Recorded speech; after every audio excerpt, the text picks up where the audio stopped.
तो अब हम पढ़ेंगे पॉलिनोमियल्स में division algorithm for polynomials. Now हमने डिवीजन एल्गोरिथम पढ़ रखा है, किसके लिए पढ़ा है इंटीजर्स के लिए। ओके, नाउ हम पढ़ेंगे अब पॉलिनोमियल्स के लिए। ठीक है, नंबर्स के लिए हमने डिवीजन एल्गोरिथम पढ़ रखा है, लेकिन हमें क्या पढ़ना है, पॉलिनोमियल्स के बारे में अब। ठीक है, अब पॉलिनोमियल्स को हम डिवाइड कैसे कर सकते हैं।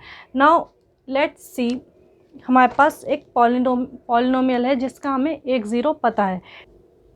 तो हमारे पास मान लीजिए एक पॉलिनोमियल है, ये हमसे कहा गया है इसका एक ज़ीरो क्या है, 1 है। ठीक है, 1 इज़ अ ज़ीरो ऑफ से px। Okay, of px। Now 1 is a zero of px मतलब अगर हम इसे इक्वल टू 0 करेंगे तो हमारे पास एक सोल्यूशन क्या आएगा, x इक्वल्स टू 1। ठीक है, एक सोल्यूशन हमारे पास x इक्वल्स टू 1 आएगा। दो और आएंगे, अभी हम उसकी बात नहीं करते, अभी हम देखते हैं कि x इक्वल्स टू 1 आ रहा है। ठीक है, तो हम इसे इधर लेकर जाएंगे तो x माइनस 1 हो गया। ठीक है, now x minus 1 equals to 0। ठीक है, तो हमारे पास एक क्या चीज़ पता चल गई कि इसका एक जो है फैक्टर वो x माइनस 1 होना ज़रूरी है, क्योंकि 1 जो है वो इसका 0 है, तो x माइनस 1 इसका एक फैक्टर होना ज़रूरी है। ठीक है, तो हमने मान लिया कि हमने इसको फैक्टराइज किया थोड़ा सा, तो हमारे पास क्या आएगा, x minus 1 into some other polynomial. अब हम इसको इसमें से जब हम x माइनस 1 कॉमन लेंगे तो हमारे पास कोई एक और पॉलिनोमियल आ जाएगा जिसे हम p1x लिख देते हैं। अभी बस हमें क्या निकालना है, p1x, कि अगर हम इसको कॉमन ले लेंगे तो हमारे पास कितना पॉलिनोमियल बचेगा और वो क्या पॉलिनोमियल होगा। ठीक है, तो ये इतना मुश्किल नहीं है, हमारे पास यहाँ पर एक ऐसा पॉलिनोमियल आएगा जिसे हम इससे मल्टीप्लाई करेंगे तो वापस ये यही पॉलिनोमियल बना देगा। तो हमें वैसा कोई पॉलिनोमियल यहाँ पर निकालना है। ठीक है, अब हम यहाँ पर देखेंगे कि हम नंबर्स में क्या करते थे। यहाँ पर अगर हमारे पास कहा गया है, हमारे पास मान लीजिए सबसे आसान एग्जांपल लेते हैं, हमारे पास 10 है, हमसे कहा गया है 2 इज़ अ फैक्टर ऑफ 10। ठीक है, तो हमने लिख दिया 2, बट वी डोंट नो कि 2 के अलावा और क्या क्या इसके फैक्टर्स हो सकते हैं, क्योंकि अकेला 2 तो इसके बराबर होगा नहीं, साथ में कुछ और भी होगा जिसे मल्टीप्लाई करने के बाद हमारे पास क्या बनेगा, 10। तो हमने उसे क्या मान लिया, उसे मान लिया b। ठीक है, b मान लिया ना। अब हमें निकालनी है b की वैल्यू। तो हम b की वैल्यू कैसे निकालते थे, 2 को यहाँ पर मल्टीप्लिकेशन में इधर ले जाकर डिवाइड कर देंगे। ठीक है, तो हमारे पास क्या आएगा, 10 divided by 2 is equal to b। Now this is 5 equals to b। Okay, तो हमारे पास आ गया b इक्वल्स टू 5। सब समझ सकते हैं, बहुत ही आसान सा मैंने एक एग्जांपल दिया है और सेम चीज़ हमें यहाँ पर करनी है। ठीक है, भले ये पॉलिनोमियल है लेकिन लॉजिक सेम होना चाहिए। ठीक है, ये हमारे पास जो है हम क्या करेंगे, सीधे सीधे यहाँ पर मल्टीप्लिकेशन में इधर लाकर डिवाइड कर देंगे। तो हमारे पास क्या बन जाएगा, x³ minus 3x² minus x plus 3 divided by x minus 1 equals to p1x। ठीक है, हमारे पास p1x आ गया, बट हम इसे कैंसिल कैसे करेंगे। हम कैंसिल कब कर सकते हैं इसे, हम तब कर सकते हैं जब हमारे पास ऊपर भी x माइनस 1 फैक्टर होना चाहिए। ओके, x माइनस 1 फैक्टर होगा या नहीं होगा ऊपर, वो हम कैसे निकालेंगे। हम यहाँ पर तो बहुत आसानी से निकाल सकते हैं। हम क्या करेंगे, इन दो टर्म में से हम x² कॉमन ले लेंगे। x² कॉमन लेंगे तो क्या बनेगा, यहाँ बच जाएगा x और यहाँ पर क्या बच जाएगा, only 3 minus of 3। Okay, minus यहाँ पर हम क्या कॉमन ले सकते हैं, सिर्फ माइनस कॉमन ले लेते हैं, x minus 3। Okay, divide by x minus 1। इसको हम और कैसे क्या कर सकते हैं, x माइनस 3 दोनों के पास है, तो हम दोनों से x माइनस 3 कॉमन ले लेंगे, तो बचेगा क्या, x² माइनस 1। ठीक है, डिवाइड बाय x माइनस 1।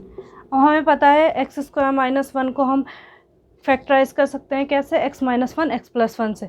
ठीक है, तो ये क्या हो जाएगा, x minus 3 x minus 1 plus 1 divide by x minus 1।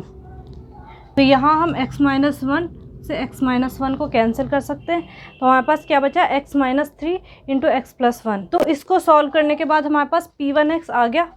P1x क्या बना, x-3 x+1। ठीक है, अब इसे हम मल्टीप्लाई कर सकते हैं। ठीक है, तो ये क्या हो जाएगा, x² - 2x - 3।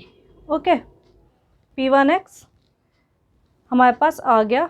ठीक है, इसको इससे डिवाइड करने पर, लेकिन हमने यहाँ तो फैक्टर्स निकाल लिए, लेकिन ज़रूरी नहीं है कि हर पॉलिनोमियल का फैक्टर हम ऐसे निकाल सकें। ठीक है, या फिर निकाल भी सकते हैं तो उसमें बहुत ज़्यादा टाइम लगेगा और बहुत ज़्यादा दिमाग भी लगेगा। तो हमें क्या चाहिए, हमें हर चीज़ आसान करनी है। ठीक है, हमें मुश्किल नहीं करनी, हमें आसान करनी है। हम मैथ्स में क्या करते हैं, हर चीज़ आसान करने की कोशिश करते हैं।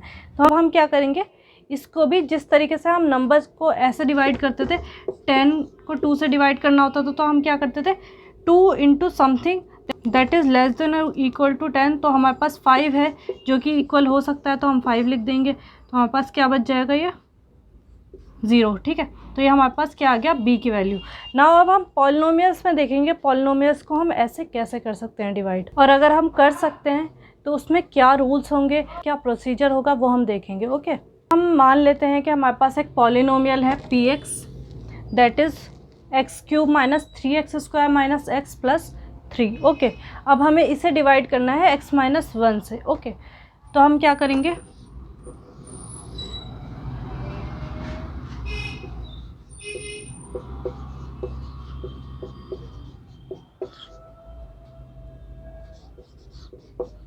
ओके, हम x-1 से इसे डिवाइड करेंगे।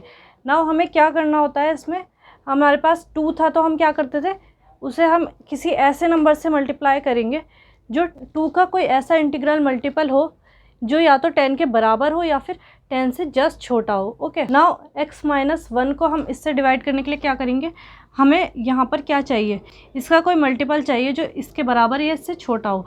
तो हम क्या करेंगे, सबसे पहले हम ये टर्म देखेंगे। ठीक है, x³। ओके, इस टर्म को हम डिवाइड करेंगे इस टर्म से। ओके, मतलब this divided by this, x³ divide by x। तो हमारे पास क्या आ जाएगा, इसे कैंसिल करके x²।